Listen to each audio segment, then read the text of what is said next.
at large time is 6:33, and due to a scheduling snafu by your humble host, we have both Superintendent Tom Brennan with us and Lieutenant Scott Legasse, the what do they call you, Scott? It's not the manager of the, is it the lead or?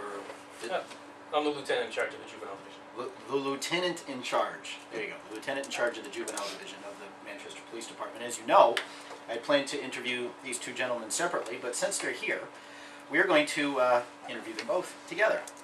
Why? Because that's how I make up for my scheduling goof. Superintendent Brennan, Lieutenant Legasse. I don't know why that's not sticking with me this morning. Thank you for joining us here this morning on Girard at Large. Thank you. My pleasure. All right, so just you're going to make sure you speak right into the mic, okay? I think this is probably a good way to start the conversation, Scott, and that is, what would have been different if this assault had taken place on Elm Street instead of taking place in a school? And before you answer that, it seems to me that if this had taken place on Elm Street, whether the perpetrator of the crime or a juvenile or not, they would have been, police would have arrived, taken the assailant into custody, taken him down to the station, but that didn't happen here. Why not? As you know, I can't talk about the case Specifically. So we're talking in general. but I've an heard assault. that before. From some school board members, that's a question as well. Under state law, a misdemeanor that does not happen in your presence, we don't make an arrest. Unless there's certain situations. Domestic violence is one of the exceptions within 12 hours. You don't have to. Well, if somebody saw a fight break out on Elm Street, let's take it this way. If someone sees a fight break out on Elm Street, and they call the police, and you guys show up, And they're still fighting. we'll Yes, say we they're can still make an fighting. arrest. You Yes. can make an arrest. If it's stopped and parties are going the other way and we start an investigation, we do it by warrant, unless, say, there's a safety or flight risk. Then the law allows us to make an arrest without warrant. If Okay. it's, that's fairly Okay. accurate. Okay. So, tell us why, in the case of a school, where the assailant was known, and I know you can't talk specifically about this case, but I'm sure it's not the first time where there's been clearly an attacker and an attacked. Not sort of like we used to do it in the old days. I'll meet you out in the playground after school, right? Where you have a mutual sort of situation. What is it about a situation like this that does not take the attacker into custody? And I'm not, again, I don't want you to comment on this specific case, but it sounds to me like this has something to do either with what happens in the four walls of the school, or because it's a juvenile offense, or something. I find it hard to believe. I don't understand, I guess. I don't understand why somebody in a school can attack like that and not be taken away in handcuffs. Let's use an example for like middle school, where we're dealing with a 13, 14-year-old aged student. The juvenile statute has it set up so juveniles petition to court. What does that mean? You're driving down the road, you get a ticket because you're speeding, you go to court, it's the equivalent of something like that. You're noticed to go to court. So offenses with a juvenile are, offenses with a juvenile then are kind of like getting a traffic ticket is what you're calling me, what you're telling me. You don't take them into custody. You essentially, not you, but they're essentially given a ticket that says you must appear in court to deal with this issue. But you leave them where they are. You don't take them out of the school. In most cases, they're sent to court through the juvenile system on a juvenile petition. Okay. What kind of offense would have to take place inside of a school building for the perpetrator to physically be removed from the building by the police? In the officer's presence, most of the time, is how it's going to happen. Because you're not going to end up with a robbery or a felony on that level in the school building. So it's in the presence is usually how it happens. So a police officer, a school resource officer is in the office, kids acting up, throwing things everywhere, it's in the officer's presence. they can be arrested. The school resource officer is in the cafeteria, the students in the office, they're acting up, the officer gets called down after the school administration deals with the situation. It's a petition. That's how the system works. Is that by law or is that Yes. by practice? I don't understand the difference, and hopefully you can help us understand. I don't understand the difference between the police officer actually seeing it and the police officer being told what happened without any challenge to that rendition from the accused. I think your question's going on like 594.10, which is what we operate under for the laws of arrest. Okay. So it happens in your presence, misdemeanor in your presence, the domestic violence within 12 hours, that sort of thing. Okay. So you're saying that there are legal restrictions on the police's ability to physically remove an attacker from the building, and that is a function of the law governing juveniles. In most instances, that's how it happens. In most instances, that's how it happens. What are some of, under the law, what are items that the school department has to report to the police department? One of the things you brought for me this morning were the statistics on various things that you folks have dealt with in the schools. I'm assuming January's not done yet? Correct, yeah. Those stats will be pulled probably next week. It goes mid-month when we pull Mid-month. stats. Okay. So, and it would appear, for the most part, that there haven't been an awful lot of instances where the police have had to get involved with activity in the schools. Is that fair? Yeah, it's probably about an average school year, Although there are a couple, statistics-wise. there are a couple schools here who are notably worse than their counterparts, and I'm sad to say they're both my alma maters. There's a couple schools that are drawing more attention than others, yes. What are the areas where the school department are required to report to the police the transgressions of their students? Under the statute for Safe Schools Act, And that's a state statute, correct? yes, Okay. yes. Starts off with the homicide, which is the no-brainer to report, but it goes all the way down to criminal mischief. So it runs the gamut. It goes burglary, robbery, your assaults, theft, criminal threatening, criminal mischief. Do the administrators in the school have any sort of discretion in assessing what took place and whether or not it needs to be reported to the police department? I guess the answer would sort of be yes, because they're going to look into it just like we would look into it. So if somebody comes into the office and says, I'm the victim of criminal threatening, they're not just going to immediately turn to the police officer and say, victim of threatening, until they look into it a little bit. And if then they determine, yeah, looks like there's a crime here, even if they just think it's a crime, then they go ahead and let the SRO know. So they're going to conduct their own sort of review before they determine whether or not what was accused maybe happened and be referred. They should, just like at the mall in New Hampshire for shoplifting, in the 2 or 3 minutes that they're watching a kid, they're determining if a crime's happening. So it sounds to me like what you're telling me is that there is really no difference between an assault on Elm Street and an assault in a school from how the police are required to handle it by law. Correct. Okay. Now, just as a matter of normal police practice, and I'm asking this, I'm sure, I don't know if you get a chance to listen to the interview that we did yesterday, but what would be the standard sort of operating procedure following an event like that? Officer didn't witness it, does his investigation.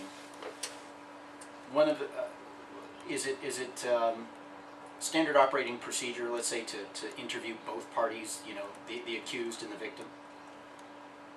Yes. Yeah. You'd interview the victim.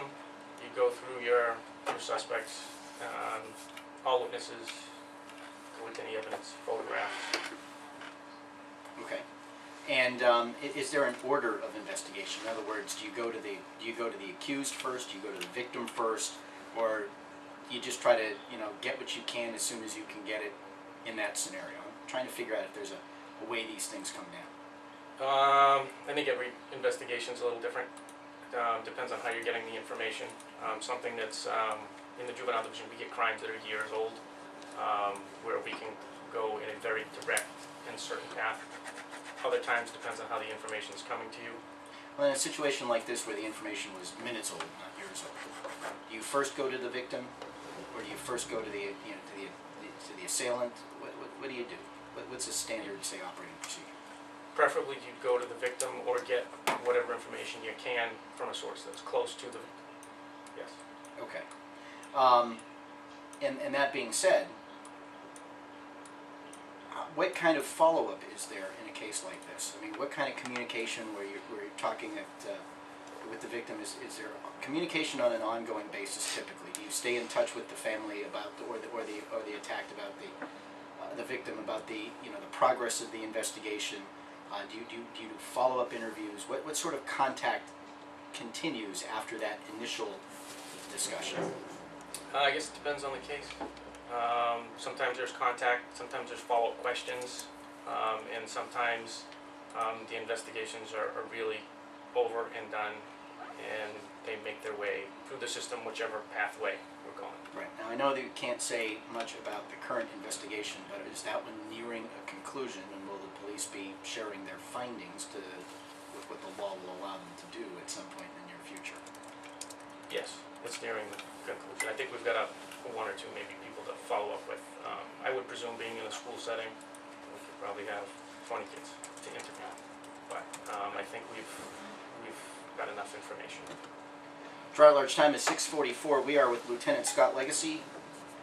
He is in charge of the Juvenile Division of Manchester Police Department, and silently so far, Superintendent Tom Brennan from the Manchester Schools. After this quick check for traffic and weather, we will be back. We will continue with this conversation. We will continue with Lieutenant Legasse, and, well, we'll get the superintendent involved too. Steve, how are the roads? Thanks, Rich. Roads are looking good right now. Expect normal delays everywhere. If you see something on the road, call 647-1250. I'm Steve Messer for Girard Large Traffic. Weather with Al's next.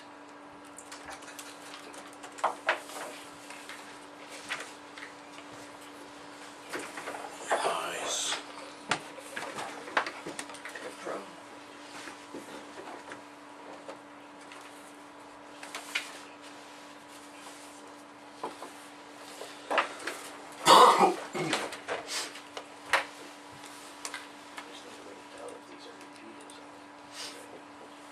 No, and the other part too, which I don't think we have that much, is there might be one or two things that happen at night. We're going to do a they use commercial. that address. We're doing a commercial. I think. Any kids?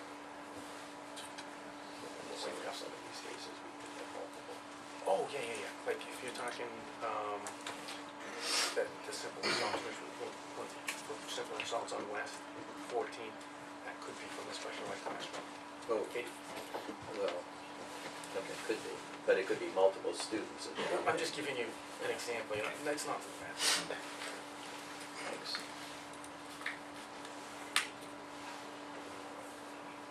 Oh, you're talking about the autism class. Or an autism class. And those Yeah, things. that's what it is. Yeah. Yeah, because you get Thank you. yeah, not special ed. That's what I meant. Yeah. Girard Large time is Students with 6:46. disabilities. We continue now with Lieutenant Scott Legasse of the Manchester Police Department in charge of the Juvenile Division, and Superintendent Tom Brennan of the Manchester Schools. Superintendent Brennan, Tom, this incident raises some questions in my mind about how the schools deal with instances like this. And I want to kind of play off something that the lieutenant said here about, before the police get involved, there is some discretion on the side of the school district through its administrators as they check into whatever was reported to them to determine whether or not it should be handed over to the police. What is the standard operating procedure in a case like this, where there's clearly an assailant and clearly a victim? What does the administration do? What are your policies and procedures to handle something like this? We have a set policy and procedure, as well as a code of conduct that all administrators are expected to follow, as well as our staff. I believe the example that the lieutenant used was in the case of a theft, or I believe shoplifting. If that were the case, that would be a different approach. As far as discretion, we really have very little discretion in terms of physical contact. I think the lieutenant will agree that we worked very hard over the last year to ensure that if there's an assault of any form, that the administration involves the SRO immediately. That would be the school resource officer. Yes, thank you. Also known as the police officer in the school. Well, yes, that's correct. Just want to make sure my audience understands the I acronyms. understand, and I apologize. It happens all the time, Well, Tom. well, we'll work on that too. No, I don't mean with you. I mean just with any guest. They use their own lingo. Anyway. So that would be the expectation regardless of the specific incident that you're referring to, which, as you know, I will not get into any detail. No, I know. But But that's it. what does the policy say? You say you have very little discretion. What does the policy say? What are the procedures? So you've got a kid who commits an assault. Are they sent home with mommy? In some cases, in other cases, depending on whether the police officer rather in the school is available, was present. Sometimes they go home with the police officer, or taking. They go home with the police officer. In some cases, I know from my experience here that students have been placed in handcuffs and asked to go with the officer. I believe that's a correct procedure, but it depends on what happens. And that's what we respond to. We respond to what we see in front of us, and what I should say we, because fortunately or unfortunately I'm not in the schools, so that's what those administrators are trained to do. That's what they're expected to do, and that's how they work so closely with the police department. So is there a couple... The trouble I'm having right now is trying to figure out questions that I can ask that you can actually talk about. And the trouble I'm having is trying to figure out if I can answer the questions you're asking. But let's get to that. Why can't we talk about this stuff? What are the laws in place? And Scott, feel free to jump in on this. What are the laws in place that will provide privacy for an assailant just because either of their age or the place in which the assault took place? And I think this is fundamental to everybody's understanding, because I think a lot of times maybe the schools are accused of trying to keep things quiet or cover them up when in fact they are legally obligated to say nothing. That is correct. And what is it about these situations that constrains our ability to have a useful dialogue about what happened? Well, we do have useful dialogues. It's just that it's not in dialogue, rather. It's not in the public, and we are limited to the amount of information that we can share to Privacy Acts, both in terms at the federal level and also at the state level, that says that a juvenile, in particular, has certain safeguards, both the assailant in any case or the victim. Well, see, I can understand protecting the victim, Mm-hmm. but what is gained by protecting the assailant? What is gained by putting out all the information about this incident? We are dealing with it. We have a code of conduct that we follow. What does your code of conduct call for in the case of an assault? It depends on the level of assault. If it's bodily injury, it's at a level 4. We have 4 levels. A level 4 would require suspension from school. For how long? It depends. I'm not going to. Well, who makes that determination? The principal. The principal makes that determination. That's right. The principal has the authority, or his designee. I actually have all of the authority around suspensions. I have the ability to designate that. We designate that to our building principals and their assistant principals. They have the authority under law to suspend a student for 10 days. Up to 10 days. Yes, and then anything beyond that rests with me. So there's no minimum, in other words. So the principal in this case could say, it was only a broken nose, I'm going to give her 3 days. I doubt if any principal would say, it's only a broken nose. Doubt they would, but the fact is there is no minimum required. There is no minimum required suspension in the City of Manchester schools for an act of violence that leads to bodily harm. No, but I would have to look at the records. I would imagine, and it's only speculation, that if there was an assault, you would not see a 3-day or 1 day. You would see anywhere from 5 to 10. And also I would expect, in the majority of these cases, that there would be a referral to the superintendent's office. And that's what typically happens, is if there's an assault and bodily injury is determined, and it's not mutual combat, and even in that case it could possibly be referred to the superintendent's office. It comes to me as superintendent, I'm able then to determine the facts of the case. I review that. I have several options under our code of conduct, which allows me to say that the consequence of the suspension was sufficient. I could add to that. I could refer that individual to the Board of School Committee for possible expulsion. So, I just want to be clear here.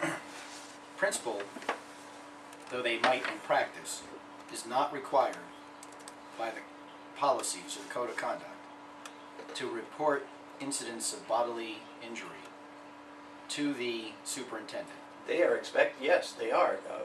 They're expected to, and as a matter of practice they do, but Yes. is that actually written out? Yes. That is a Well, we policy, have a that is an procedure. operating procedure. Okay, That's so an operating procedure here in our So they district. have to. But And also to inform the police. now, is that only if they think that suspension should be longer than 10 days, or that's under any circumstance? Under any circumstance. So if you disagree with a principal and you think that the penalty should be greater or lesser than the one that the principal has determined, you have the right and the ability to overturn that.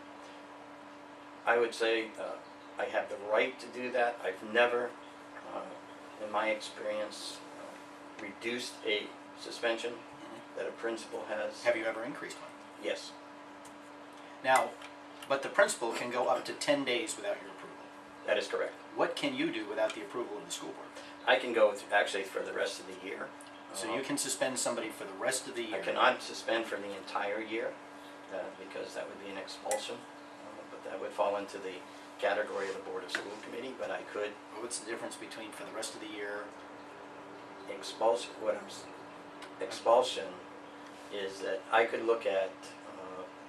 It's 365 days for an expulsion. Okay. So if it happened in October, It wouldn't be an expulsion. it would be an expulsion because I have If you to did go. it until the following October. That's right. So if And you I did it have- for the rest of the school year. There's a thin line there. No. Have I ever done that? Not unless there's less than 20 to 30 days left in the school year. Okay. Because then I would, if I felt it was that significant, I would bring it to the Board of School Committee through their student conduct. Now, is it only a matter of suspension as a penalty, or can kids be deprived access to dances? Can they be removed from their extracurricular activities? Can they, can they be put in in-school suspension? Does it have to be external? Because I think for some of these kids, 5 or 10 days out of school might be the vacation they were looking for. That's a very good point because we struggle with that often. I don't know if you recall, but over the last couple of years, the mayor and myself and others have been talking about developing some type of building that students can go to when they're suspended, so they're not out and about. It never makes any sense to me to suspend a student who's been absent for 20 days. Oh, by the way, now that you've been absent, you've come back to school, we're going to suspend you for 10 days for not being in school. That type of thing. Also, the cases of assault, we could put together an institution or a location that would allow for students to be, to work with it. At what point are the parents culpable for the actions of their kids? Why are we making it so? I mean, it sounds like we're trying to deal with the kid. But what point do the parents deal with the kid? I'm assuming that the parents are notified. At what point? At what point are the parents responsible for the actions of their minor children? Well, it depends on who you're talking to. In my opinion, I'm talking to you. Well, I'm talking about others. In my opinion, until that student leaves high school, right up through and including the age of 18, as long as they're in that person's home, under that person's roof, they have some obligation to ensure that that student acts appropriately. After the top of the hour, we'll be back with Lieutenant Legasse and Superintendent Brennan as we continue this discussion over how acts of violence committed by juveniles are handled in our schools. This is Girard at Large, and I am your host, Rich Girard. Thanks for tuning in. Our time is 7:07. Our station is AM 1250 WGAM. You can find us on the web at girardatlarge.com, and you can also find us on Facebook and Twitter at Girard at Large. We continue now with Lieutenant Scott Legasse of the Manchester Police Department in charge of the Juvenile Division, and Superintendent Tom Brennan of the Manchester Schools. Gentlemen, thank you for staying with us into the second half hour of this discussion. Good to be here. So, Tom, I want to kind of pick up where we left off right before the top of the hour. One of the things that kind of strikes me about this whole situation is the idea that there didn't seem to be, and this is a specific that's going to get to a general, there didn't seem to be any school staff teachers, whatever, around to see this thing happen and break it up if necessary. What do, in between classes, do teachers in the building still like go on hall duty? Aren't they supposed to come out of their classrooms and stand by their doors and basically kind of be those sentinels out there? Yes, they are, and yes, they did. They were there. When you're talking, I don't know if you've ever been at Memorial High School. It's been a while, but I've been there. You look at the width of those hallways leading into and around the cafeteria. In my expectation, you could have anywhere from between 100 and 150 students in that area moving, probably more coming from different directions, but when you concentrate it in the specific area, you could have that many students. The assistant principal was within a close proximity. Other teachers were there. So it happened so quickly. I've heard principals say that I've had students stand right next to me, another kid come up and level them, and you react then. I think that's just what happened. Was there any member of the staff that actually witnessed the assault? I have not received that information yet. I'm waiting to get a full report. And as always, when anything like this happens, I receive a report from the school, including any witness to the alleged incident. It always troubles me when I have to use the word alleged and all of this, but that's what I'm required to do. So it is alleged at this point. Some consequences need to be determined as to where do we go next. Now, again, a sort of a specific, one of the things that we were told, even before this went on the air, was that there were kids with their cell phone cameras at the ready watching this. I'm assuming that the investigation, either by the school administration or the police, and either one of you can answer this, are looking for those videos. The police would love to get a copy of that. Can you comment on whether or not you found any? I don't believe we have anything at this point, but I'm sure if we have a parent out there that is aware that on their child's smartphone they have some evidence, they'll easily be able to turn it over to us. And even if they've deleted it, there's a possibility that we can recover it through our... Yeah, nothing in the cyber world is ever deleted, is it? Not anymore. Just a matter of how you get it. Now, Tom, back on the procedures that happen here. At what point does the school board get involved, if at all? Because you know what? Forgive me, but it seems like there are maximum sentences which, if some level wants to exceed, it gets kicked up to the next. It doesn't seem that there is a minimum. And I understand what you said in the last half hour about their, for all practical purposes, the discretion given to the building level administrators doesn't result in something like this getting a 3 or 5 day suspension. It's probably going to be more severe. But in the cases, I want to recap, in the cases of bodily injury, you have to be notified and the police have to be notified. Is that correct, gentlemen? Yes. Yes. Okay. Now, who decides, if anybody, outside of the victim, that charges should be brought? Criminal charges for the assault. Is that something that either the schools or the police get involved in, or is that solely at the discretion of the victim? There's two different answers. In the adult world, the victim would be the one that comes forward and says, look, I want to press charges. In fact, in the adult world, sometimes we have a lot of people who reconsider. They file a police report and decide in the end that they don't want. In the juvenile world, the victim can call us and they say they want to go forward. But we also, even if we've had instances where the victim does not want to go forward, but we felt it's in the best interest of whether it's the kid or the school, whatever the situation was, that we would go forward. So, okay, type of petition. In this case, though, the victim is not a juvenile. She is of age. She's 18. It goes by who the accused or is? defendant is, yeah. So even if Lindsay, in this case, decided she did not want to press charges, the police could make the decision that the infraction was severe enough that they would press charges in their capacity as a prosecutor. Yeah. It doesn't have to go to a grand jury or anything like that. It's at the discretion of the police at that point. No, there's no grand jury in the juvenile world. Okay. And in terms of the school, fortunately we have resource officers, police in the building, so that conversation happens immediately. I've worked in schools where we've had to invite the police in to have a conversation. So there's a different scenario here. And because of our relationship and because of our efforts to really develop strong linkages, we're much better off in terms of who does what, when, and how than we've ever been. Okay. So now getting back to what I was saying about there seem to be maximums which if anybody wants to exceed, it gets kicked upstairs. You know, at what point, if I'm a school board member, and I take these statistics that the lieutenant brought in, and I see that at Memorial from September through the end of December there were six incidents that required their attention. At Central there were 6, 8, roughly 10. At West, 50, plus or minus.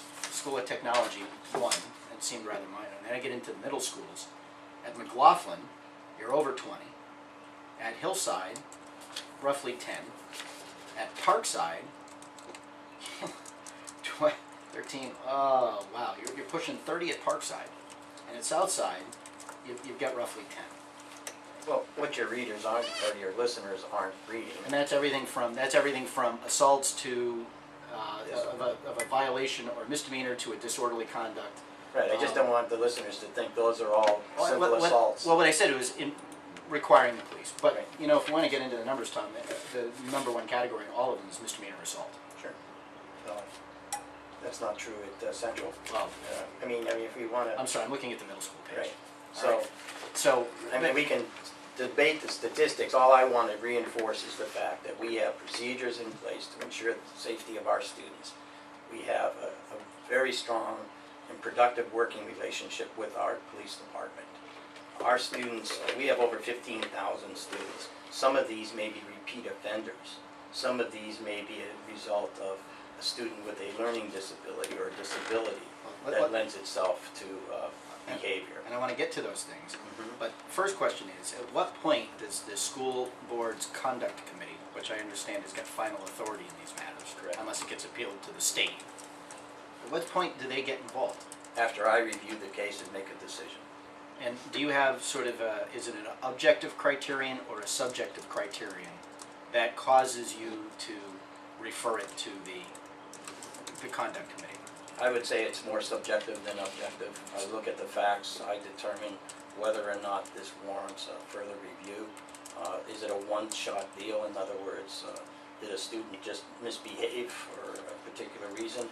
Also, the severity of the situation would cause me to determine whether or not it needs to go forward. So there's no sort of automatic that says a bodily injury is automatically brought to the attention of the school board conduct committee. Now, it's one of the options that I have that I'm entrusted with to make that decision. So by the policy of the school board, you basically have discretion, except in the case of expulsion. You cannot expel. That is correct. I have no authority to expel a student for 365 days, because that expulsion not only extends to all of our schools in Manchester, but the entire state. A student will not be allowed to enroll into a public school in the state of New Hampshire.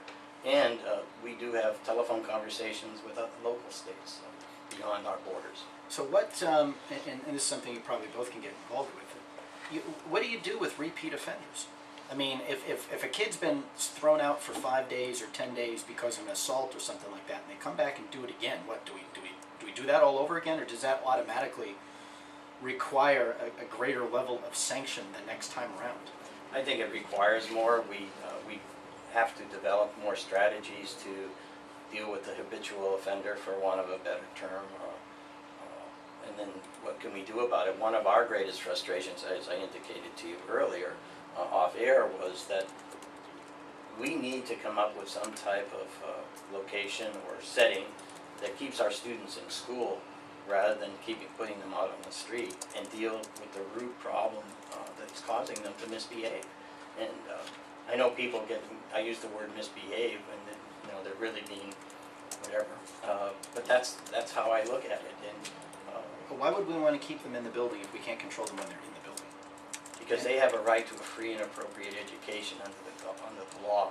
And if they're interfering with the other learners, then we can put them in school, or we can place them out of school. The bottom line is that we lose these kids. And what we need to do, and it's all about money. I'll get back to that. The word I hope to avoid all this time was money. We can have the ability, or do have the ability, to create an environment that would allow students of this nature to be in a setting that would help them become more of a positive influence in the school, but we don't have that facility. We don't have the facility both in terms of the physical building, nor do we have it in terms of money. That's what we need to do. I think if you talk to our high school and middle school principals, they tell you there are about 20 students in each of the schools that if they could find another environment for them to be in, things would be better in their school. It's the 95-5 rule. 95% of our rules are for 5% of our kids. And people say, well, throw them out. Well, you know what? Then what happens? Where they become problems for the police department. They already are problems for the police department. Yeah, well, we also, somewhere along the line, we have to talk about the value of education and what can we do. Where have we made mistakes in terms of preparing students to be able to sit and learn? What happens? We've become a socialized institution. When I first started in the profession, it was about education. Now it's about socialization.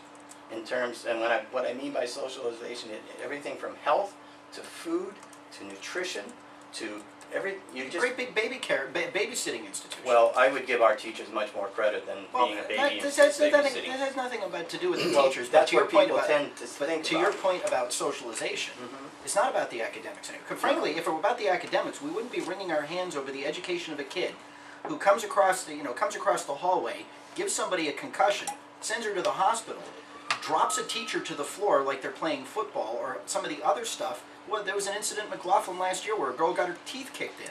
I mean, we wouldn't be worried about the education of these kids who are committing these violent acts against their fellow students, teachers, or other people in the building. We'd say, you know what, the perfect facility for you is YDC, and we'd have a legal system that charged them and sent them up, and if the parents don't like it, maybe we should charge them for their stupidity and their failure to deal with their kids. Well, So, I'm sympathetic to the idea that education's important and should be valued, but I'm kind of starting to worry about the education of the children who are being assaulted and the disruptions that take place in the classrooms on a daily basis. but let's put this in perspective. There are 15,000 plus students in this school district. On Thursday, over 15,000 students had a great day in school and learned. Come on, let's be real about this. You can go through this list and talk about 14 kids here and 15 kids there. First of all, we don't know if those are 14 kids or whether it's 5 Same kids kid who 5 have times. 3 times. But that's going to get me back to the point of why is there a situation where multiple offenders can offend again? And you mentioned something about kids who are coded. They've got they're special education kids who may have they may have a predisposition to violent behavior, and there's nothing the schools can do about that. That doesn't make a lick of sense. Wait a minute.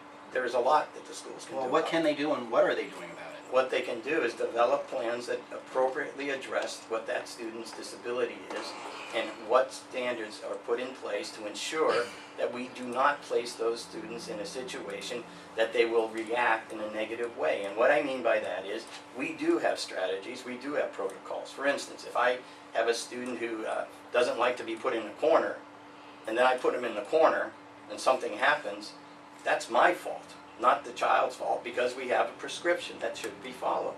And in some cases, that isn't followed. And as a result, students act out. We have small things like don't point your finger at them. You point your finger at some students, they react. Yet when we're in the middle of something, we may point our finger at them. We have to be realistic about this. We have a small Is nothing percentage. placed on these kids for their reaction? Is there no correct? Sure, they have a support system in place to provide remedial work, or I don't want to say remedial work, but work that allows them to work through their issues. But there is no penalty to them for acting out. The consequences are not as significant as they could be. And I realize that's not your fault. I realize this is coming from federal law and how this has got to be dealt with, or state law in some cases. Right, but And this is what the discussion, and this is what I said when I started this. Discussion is not necessarily Lindsay Mason in this individual case, but the discussion is what happened and why it comes down the way it does. And how the system works from the police side, from the school side, and who does what when, so that people know what the process is, and so that we can maybe turn up areas where the process needs to be different. well, I think the process is yet to be completed, number one. Well, I'm not talking about her in particular. Well, I'm not talking about her at all. Okay. Any process needs to be done. we also have we are going through our process. People sometimes get very irritated and agitated with the fact that we do follow such things as due process and protection of rights, which I thought this country was built upon. And so we will go forward with this, and if it warrants additional consequences will be addressed. And there has always been a tension in this society where the preservation of the individual right is guaranteed. There's always been a tension between victims' rights and the rights of the accused. I agree. And when it comes to a school, especially where you have all of these situations where you may have repeat offenders because of a disability that limits the ability of the school to otherwise effectively handle it, I think you see the frustration. Now that's not the case here. There is no indication that there is any special ed issue involved or any coded kid involved.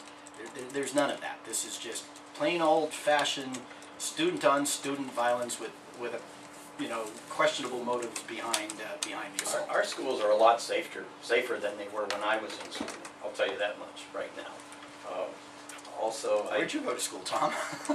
I studied in Cambridge, so and I think if you look at the data at the national level, you'll determine that violence is quote unquote. And my goal here is, go ahead. I just want to say that when I mentioned the notion of repeaters, you talked about it in terms of repeaters who may have disabilities. Our statistics will definitely prove that the repeaters typically are not students with disabilities. Well, I think that's a good point to make. I was actually going to ask you what percentage of these statistics. Now, but for everything that gets reported to the police, Tom, there's stuff that doesn't get reported to the police because they don't meet that threshold. What do you keep statistics internally on various categories of misbehavior, we'll call it, so that if people wanted to go to the school district office and say, all right, well, what's happening at Parkside? Is there, sort of a categorization of everything from, detention for foul language to, whatever for pushing Susie down the stairs? We do keep track of that. I couldn't tell you if you asked me to go back to the office and give you that to you today if I could do that. I'd have to reach out to the schools and get that information. Or actually we have a student information system called Aspen. I could download the information and put that together. But we do anytime. Is that available on the school district website? No, that's private information. So the statistics about what's happening in the school and the disciplinary issues is not considered public information? Only in a report format. Only in a report. Oh, right, only in a report format, not That's on correct. a person-by-person format. That's what I'm But saying. that is available to the public. If asked for a report, we will generate it. Consider it requested. All right. Lieutenant, is there anything else that you want to share about how juveniles are dealt with in general when it comes to these issues before we sign off on this segment? Do you have anything more specific? No, not really. But are you satisfied? Maybe that's not a fair question to ask you. But are you satisfied that the procedures in place to deal with juvenile offenses like this are effective? I think in most cases, yeah, they are effective. Depending on who you ask, the victims are always looking for more. The juvenile system is different from the adult system. The adult system is pure punishment. There's certain sentences for certain crimes. In the juvenile world, no matter what the petition is, and that can range from shoplifting to a very serious robbery with a gun, the consequences can be the same depending on who the juvenile is. But most of the time in the juvenile system, because the victim doesn't have access to the information about the penalty, they don't feel that the system has met up to what they're looking for, or because someone, you mentioned YDC. Not many kids go to YDC. Well, That's the very end of the road. Yeah. There's other things that get plugged into place to turn those kids around. Believe it or not, there are some kids that actually do respond to the system and they actually go on and Oh, and I'm well sure there enough. are. But in a case where you've got a repeat offender or someone who committed a violent act, and could, when you talk about the search for facilities, I got to wonder sometimes whether or not YDC for a period of time might not be that facility. I know the school's going to have to pay for the education, the tutors, whatever it is, but why not let some of the repeat offenders, we'll say, why not let some of them experience what their future could be like? Well, we have already looked into the use of YDC, and because of the nature of the structure there are students that we can't bring other students on site because of what the other students people who are at YDC they have rights, and maybe you didn't want to hear this, but they do have rights that we cannot impinge upon by having students who've not reached that level in their presence. I guess part of the issue here, which is not one that either one of you gentlemen are going to comment on, is that whether or not education should be a right or a privilege. And on that note, I will thank you both for the time you've spent with us this morning. I know both of you were here for a half hour longer than you expected to be. I appreciate that. Superintendent Tom Brennan of the Manchester Schools, Lieutenant Scott Legasse